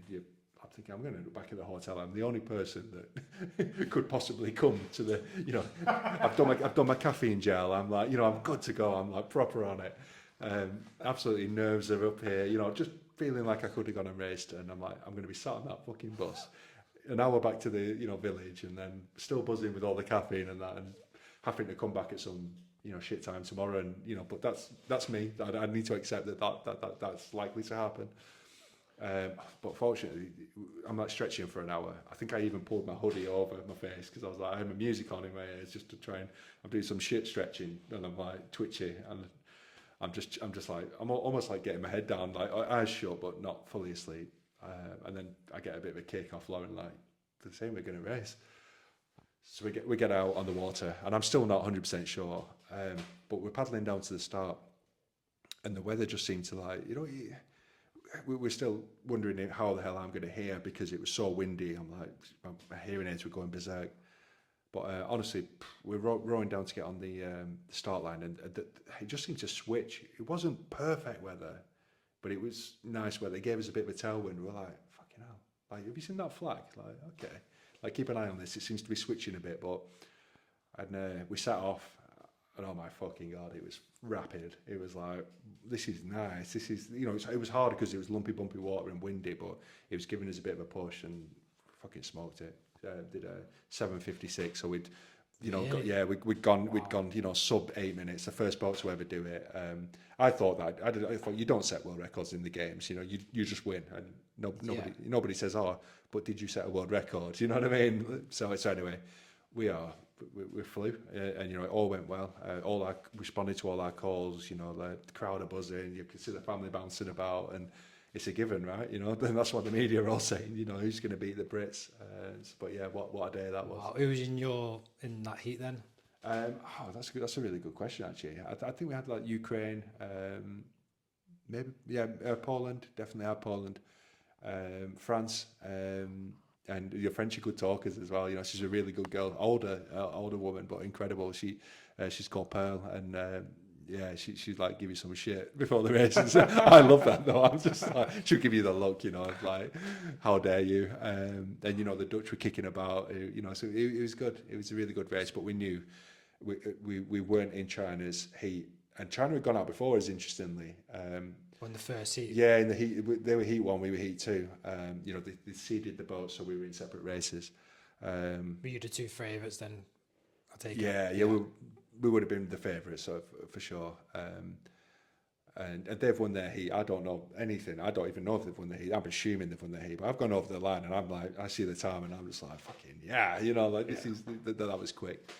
For all I knew, China could have, you know, gone even quicker, but I was just adamant. It's funny, you just know sometimes. Yeah. You're like, that was fucking on it. You know, that was there. That's what you know I'm talking about, sort of thing. So I'm giving, you know, the Cole Palmer celebration because the kids said, do the Cole Palmer, you know, like, not becoming like that. I thought the Cole Palmer was this. They're like, knock a Cole Palmer out if you win. I'm like, yeah, okay. And then I remember them saying that, and I'm like, oh, buzzing, the boys are here. So I go like that, thinking I'm doing the Cole Palmer. They're like, not bad. But I've never done a celebration, never been necky, never been a showy offy, but yeah, it probably looked awful, you know, in hindsight. But I was just buzzing, we'd done the world record, buzzing the boys were there and just having a bit of fun, you know, trying to chill me out a little bit. Yeah. But the heats was incredible. So who came second then? Was that Ukraine, was it? No idea, maybe. Yeah. Might have been Poland actually. I don't know. I honestly can't remember. Yeah, you've been doing. Yeah. You're concerned about your world record, aren't you, I suppose? Yeah. So then when's the final? Yeah, so next I think day, we had is like it? I think we had like 3 days in between, Okay. which is hard, you know, because you've done well, but now you just quickly realise that who gives a shit who won the heats? Yeah, you know what I mean? So it's like, fucking hell, how hard is this game? Short-lived, isn't it? Yeah, I imagine. yeah, but you've set yourself up, you know, and we've set ourselves up well. The media attention's, you know, getting more because they're like, you know, these are up for it. You know, they've set a world record, very likely to get a medal at the very least. So we're getting a bit of attention, and you're in the village. The beds are shit. You know, there's no curtains. You're literally using like you know, like an industrial unit, like pulled down, like. That they were the curtains, you know what I mean? I'm like, this is mad. You're about to do your biggest race of your life, and it just felt a bit comical, you know. But again, the humour in me, I was like, this is fucking awful, you know what I mean? But yeah, it was just meant trying to hold it together. You know, it really reminded me of, you know, I talked before about, like, you know, when you were feeling stressed or challenged, and you know, how we have to stare it down, and it felt like that 3 days of just trying to be like. I bet they were a long 3 days. It felt like a long 3 days. It was mad. Yeah. But yeah, that morning, you know, being on the bus, and even that, because the bus ride was a pain in the arse. It was quite busy, and but even that, you know, just being on the last bus ride, you know, being like, oh my God, everything's going to be the other side of this, like the tears, the jubilation, the frustration, whatever happens. Because we knew China and no, you know, absolutely, you know, animals, you know, they can get after it. We knew it was a headwind. So suits them. Plays into their hands a little bit. But yeah, it was just. Well, could take me back to, because I remember last time you telling me when you were going down to the start line, what were you were thinking? Remember you saying you were thinking like everything. you telling yourself everything you've been through in your life, Yeah. all the like near things. Yeah. It just felt like. What were you almost, saying to yourself? What was you thinking then?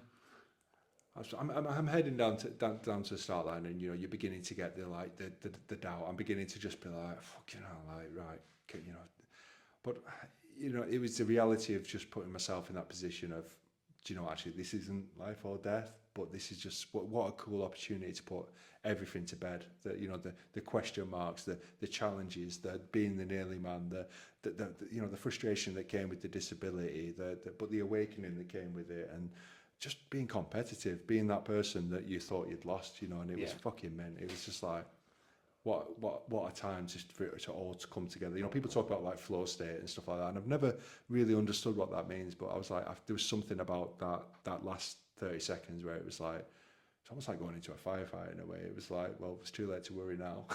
Like shit, it's time to perform. It's time, it's time to, be aware, check the surroundings, what's the wind doing, like, am I communicating with Lauren? Do people know what the plan is? Am I 100% confident?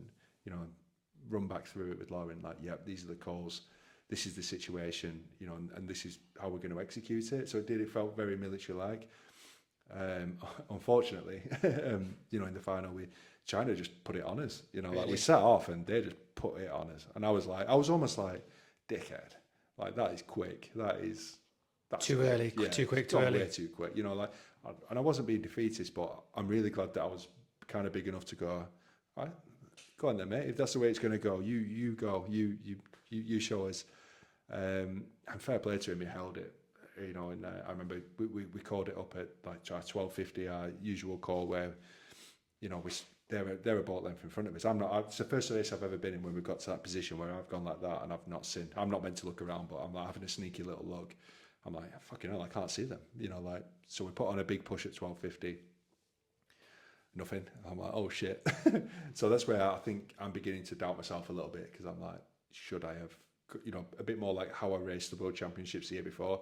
Maybe I should have gone, fuck off, you're not coming past me, and I should have got in a dogfight. Yeah. But there was a strange confidence that I could tell in the way Lauren was like, communicating that we were behind and she was getting worried, but not worried, that's probably the wrong word, but she was getting concerned that, it was now or never. And she was making sure I was aware of that. 1,500 came by, and I that's, literally what she said. She was like, the classic, like, let's do it for the boys. Like, fuck off. Like, but are they still a boat length ahead? Yeah, that's the first point. I think I get to about, I think it was 350 meters to go. Only because I've watched it back, but that's the first point. You see me and I almost smile. I'm like, fucking thank God for that. I see like just a little bit of white on the canvas of their boat, and I'm like, right, we're alongside him. Fucking, I knew he'd gone too quick. I knew it. I was like that. If he'd have held that all the way down, absolute credit to him, and credit to him for where he got. He got 1,000 meters further than I thought he was going to get. Credit to him, fit lad. Just through stubbornness, you know what I mean? And which I love. I'm like, you fucking ballsy, like that's amazing. But what that allowed us to do, and it was that little bit of a feeling like the World Championships the year before, of like, oh my God, we're out. I've not read this race right. To, oh, we're fucking on here, and what an elating feeling. And again, about flow state, and I remember we just went up and up and up, and we're just going faster and faster. And I'm not known for my ability to hold rate, which is like how many times in a minute you take the stroke. But we were up at like 40 odd, which is rare for me. But the adrenaline, the pump, the crowd, the seeing the opportunity to seize everything, and it was just like, fucking, let's go.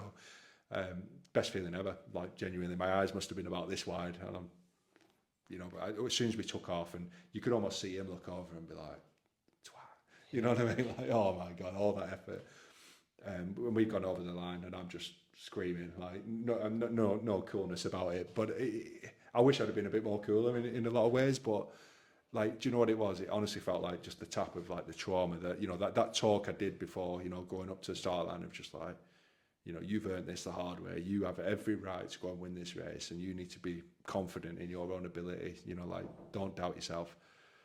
And as I've gone over the line, it's like all that sensible, all that, containment just went, and it was just meant. It was meant, like, and I'm just shouting, and yeah, I seen like Lauren doing the iconic like Jesus Christ, like I'm like that's fucking mega. That's what I should have done. But yeah, it felt right, you know. And then you look to your right and you see the family bouncing about and random strangers just buzzing for you, you know, like the media like running over and shit.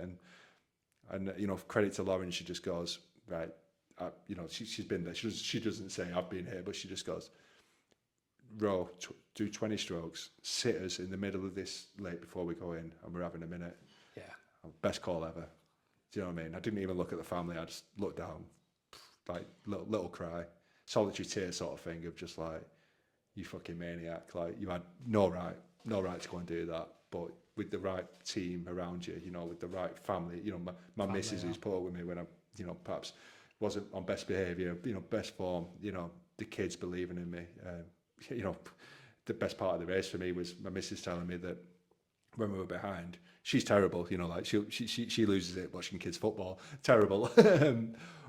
But I'm behind, and she's like, "Are they going to do it? Like they've never behind at this point." You know, she's getting worried. She's almost passing out, like lent on the person in front of her. And our Jack, my youngest lad, turns around to her and goes, "He's promised us," you know, like proper serious, like he's promised us he'll win, you know, like. And it's just that, it's that like that, you know, we all think our dad's superhero, don't we? Yeah. You know, I'm sure he would have forgiven me if we had him. But just that, like, to be that stability in his life, for him to look up to me, to go, actually, you know what, like, he's not going to give up.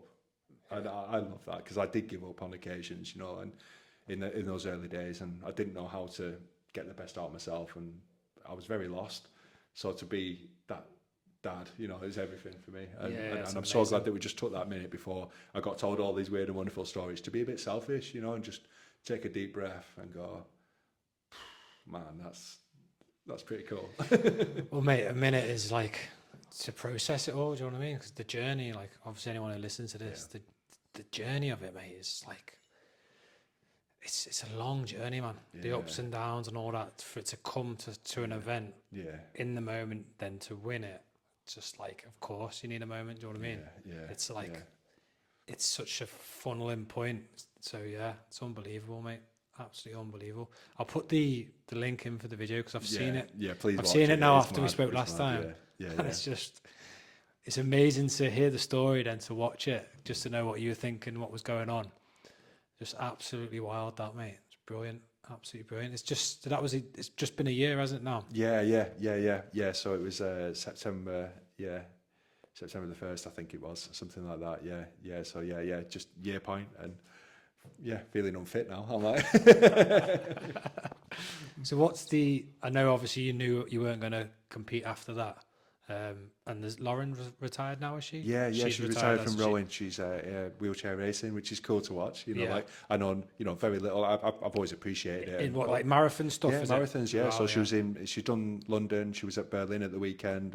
She's doing a half marathon at Manchester. So as a family, we're going to go and watch her do that. So it's really cool. It's like, you know, just being a fan now. It's mad. It's really cool. Quality. So I know you're doing. So what's the future hold for you then? What I know you're doing you're still doing your study. So what's the future look like for you? For what you my big passion, right? I stumbled into working in the NHS, and I stumbled into rehabilitation. You know, like it was right place, right time. You know, didn't really think much of it other than sounds like a nice little job. But I got really interested in like long-term health conditions, how people can do you know a small amount of physical activity and really get benefits out of it. So I think that's what I'd like to become a bit more of a specialist in. Just making sure other people get opportunities, because I'm like, there probably was times in my youth, probably was times around that discharge period where I felt a bit forgotten, rightly or wrongly. You know, a lot of it was my own. Me isolating myself, but sometimes being a northerner, being a rural area, and there wasn't a lot of opportunities.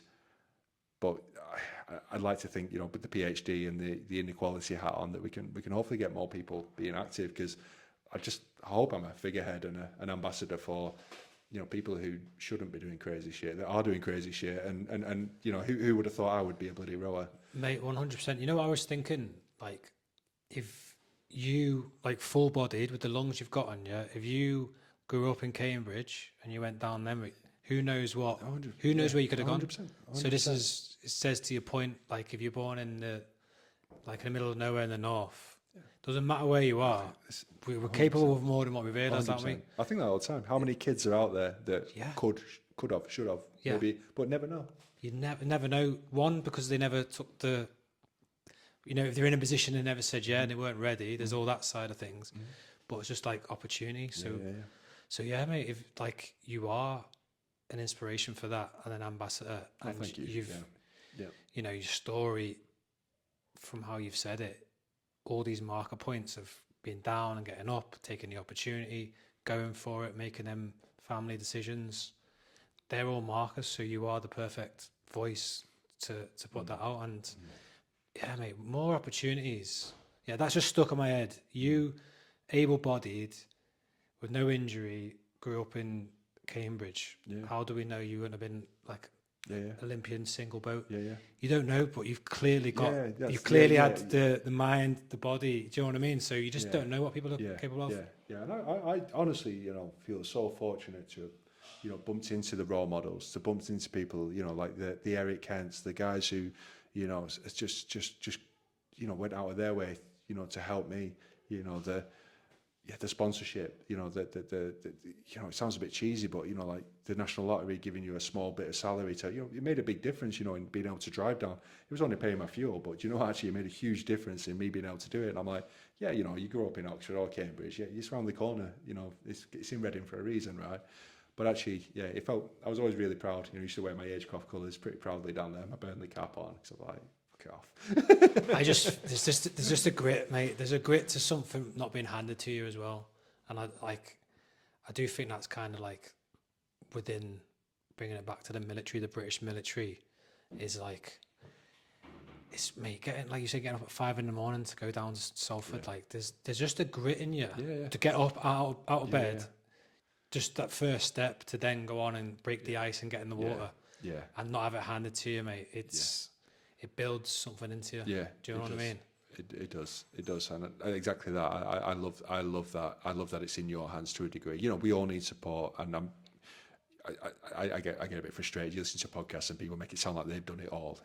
But you know, the things that you can do on your own is that, isn't it? It's like, you know what, you can get out of bed. You can, you know, you can get in your car, and it was shit, but no, I totally agree, because we're not that whole pull your boots, strap up. Some kids aren't born without any boots, are they? Do you know what I mean? But like you say, there's little things you can do, and little incremental changes and stuff. But so that's where you're headed then, you think, then to try and raise some aspiration, you know, get other people feeling that they can achieve, you know. And I'm not saying everybody has to be a bloody Paralympian or an Olympian, or you know, but take an interest in it, or at least believe. You know, we look at like young males, particularly in areas like East Lancashire or Manchester or Liverpool or, you know, London, inner city areas of London, where, you know, these kids aren't engaging in education, or entering low skill work, or getting, you know, arrested, or ending up in prison. Or I'm like, well, actually, we need some aspiration. So you know, I'm not going to change the world, but you know, that's where, you know, that's what I'd like to, you know, challenge. You know, that actually, you know, people who perhaps been dealt a bit of a shit hand can, you know, raise that aspiration to go on to do something that you know, they want to do and challenge themselves. Yeah, no, mate, I personally think the world needs it. I think, you know, like when you hear about the suicide percentages and stuff like that, and like men, it's different for women, it's like the military and stuff like that. I've been thinking about that recently, about like, how can we change the cycle with it? So it's the same with kids. It's like, how can you inject something in? Because why are they going down, like, let's go and sell drugs? Why are they going down this route or giving in? And for me, I feel like they need a role model, they need an example, but then I also feel like it's on us as fathers to break some of these cycles, you know, because I feel like it has been passed down. You think of World War II, and like we've been raised by by the kids of the war, you know what I mean? There's a lot of trauma come down. There's a lot of like, this is my theory on sort of men taking their own lives. I think the journey you've had having to face your emotions, say like, this is a bit crap, that I don't feel like that's lost in society, in my opinion. So with the opportunity and with sort of fathers breaking certain cycles, showing their sons a sort of full-bodied man who's got, man of his word. His dad's going to win. You know what I mean? He's going to show up every day. He's going to like getting out of bed early, but he's also going to regulate his emotions, and he's going to show his son how to treat a woman, how to treat his mum. Yeah. It's that whole thing. Massive. Do you know what I'm saying? Massive. I know, absolutely massive.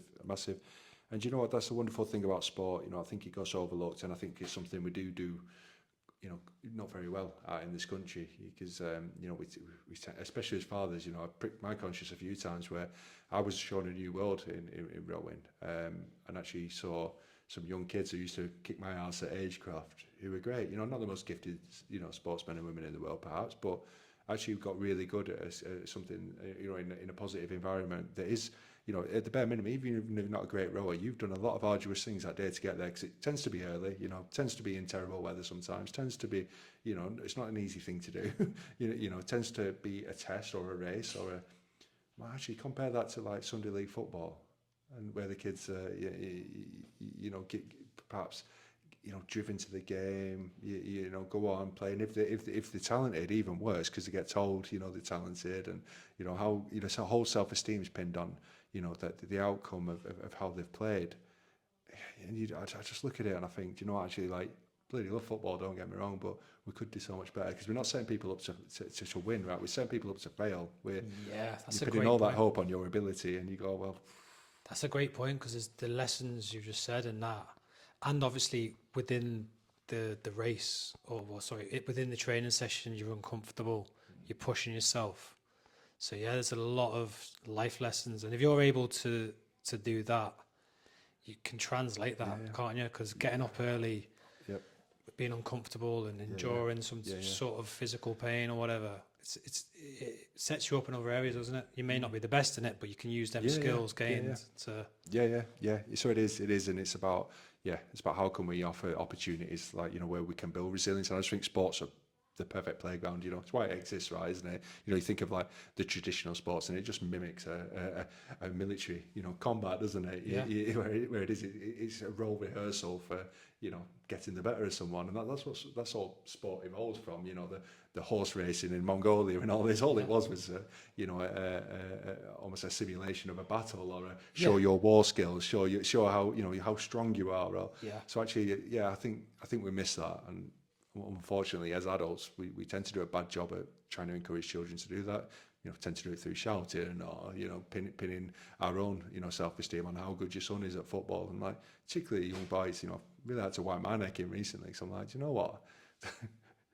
Who gives a shit? I'd much rather worry about the character, or and good luck to anyone who does make it. But we know it's such a potentially small field that actually there's so many other sports, or so many other cool things, so many opportunities even within like something like a football, more traditional sport, that actually we could get our young boys particularly, and look how many girls are playing now, and I think they're doing it better, because they are actually taking some of the the traditional sort of parameters of success away. Encouraging people to be part of a team, to be a good teammate, to follow the rules. Whereas actually, you look at the boys and, they're arguing with the ref and, like giving a bit of shit back, and you go, it's just something missing. So yeah, I think massive opportunity to just raise aspirations, put some role models out there and do a better job. Good. Yeah, no, good. Yeah. Well, I think your testimony is a walking, testament to that. So yeah, I think you're the right man to do that. So good on you. Yeah. Yeah, I'll keep chopsing off until someone listens. Sound, mate. Cheers, nice one, mate.